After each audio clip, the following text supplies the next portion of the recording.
pushing ourselves.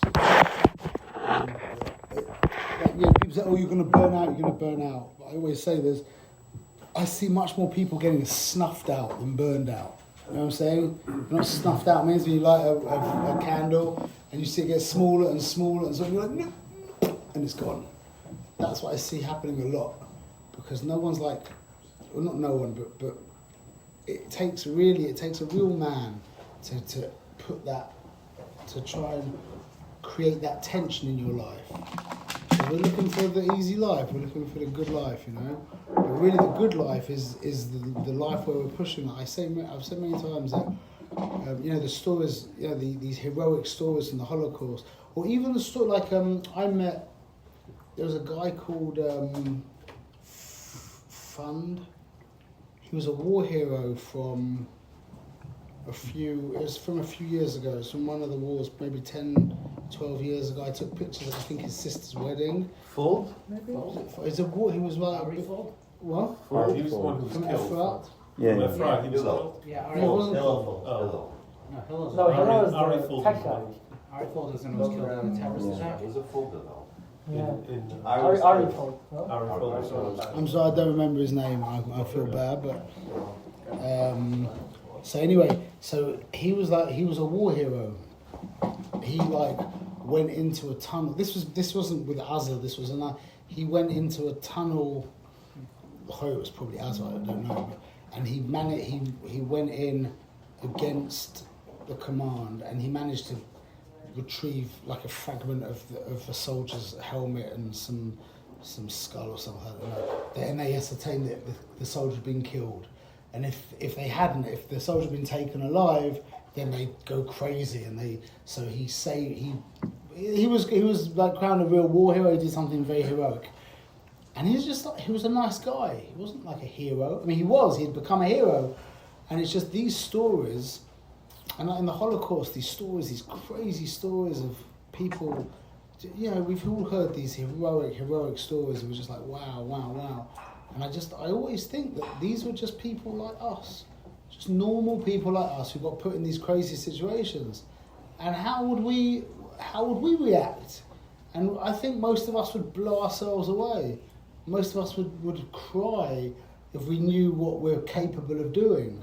But we're so scared about burning out or it's good to burn out every once in a while. If you're not burning out, like every once in a while, if you don't have a crash every once in a while, the goal is to engineer the crashes that they're not mamash write-offs. They've got to have micro crashes. If you're not doing that, then you're not pushing. To be pushing full blast and to not burn out a little bit every now and again. I don't know if that's maybe after years and years of working out exactly where you are, and you get better and better at knowing exactly where you can push. But the point is, I was saying this, I can't remember, I've just been talking so much that past week. Someone here has heard this. That it's like having a Bugatti and just driving it to the grocery shop at 20 miles per hour. And after a few years, that Bugatti will start to think he's a Fiesta. So tragedy. Take it to the racetrack and mama kill it and it's so funny because that's what gives you life. It's like who are the least life. The people with the least life are the ones sitting there on the couch with the remote control. They've got the least life. Who are the ones with the most life? The ones on the running machine. It's just that's how life works. The more you squeeze it, the more it gives you. So it's like we have to. For our own sake, you forget about the Ribono Shel Olam right now. Maybe that's later. But just for our own sake, to try and intelligently engineer. Everyone knows what they can do, what they've got, the things they've got available to them, they've got available in their lives. But to try and engineer some kind of pushing, and then it's just you'll inspire yourself, and then there's a fringe benefit as well. You'll see everybody else around you also getting inspired. I'll tell just now. Everyone's heard all these stories, but it's chizuk, no? So I'll say, last year usually every year I take on projects, learning projects. So last year I took on to learn the Orchana course, and it was a massive bite. It was a really, I would not have taken it on if I knew what a big bite that was, but I did. And halfway through the year, I was talking to my wife. I'm like very, what's the word, like action. Unction. Like How'd you say that? stubborn. Yeah, stubborn. If I take, I'm very, committed to it. It takes a lot of nowadays to like knock me off. But it was just so much. And I remember talking to my wife like, this is just, it was hours and hours every week, and I'm debating this way and that way, and I was really 50-50 whether to keep going, whether to let go. My wife didn't give me much of she didn't help out so much with what I should do, and it was left with me to make the decision. And as I remember the Lubavitcher Rebbe's answer was always, when you're feeling overwhelmed, take on something else. Add. Why? So I think, I never heard him say it, but I think the way it works, the mechanism, is that when you're maxed out, because you're never maxed out. You just think you're maxed out. That's the problem. It's like the toothpaste. How many toothpaste tubes do you ever remember throwing away? I think I remember, I'm 45 years old, I think I remember throwing away one toothpaste tube. You can you know what I'm saying? There's always, you get your thumb It's like in the there. Baba Sali's. Yeah, exactly. Never And then runs when out. you think there's none left, then you can get the actual brush inside and scoop a little bit out. It doesn't end. There's always a little bit more to squeeze out. I have one of those for the whole year in yeshiva.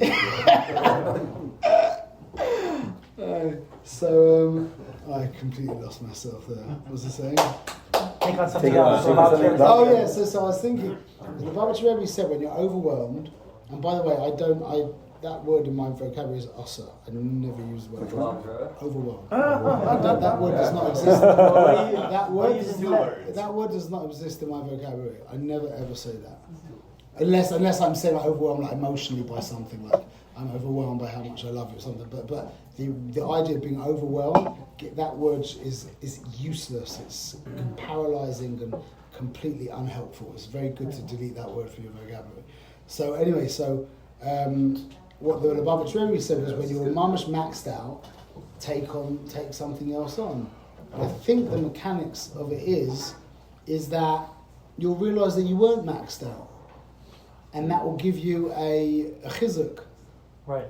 to go weiter, because you just know that you weren't maxed When you out. get something done, ask a busy person. Exactly, that's exactly. So it's time management, So then I'm like, what do I do? And I think I did use the word overwhelmed at that point, because it was really a lot. And then I got this random email. I was thinking of taking on learning the Rambam, and then the Mishnah Torah with one of my sons for his bar mitzvah is like a long-term project.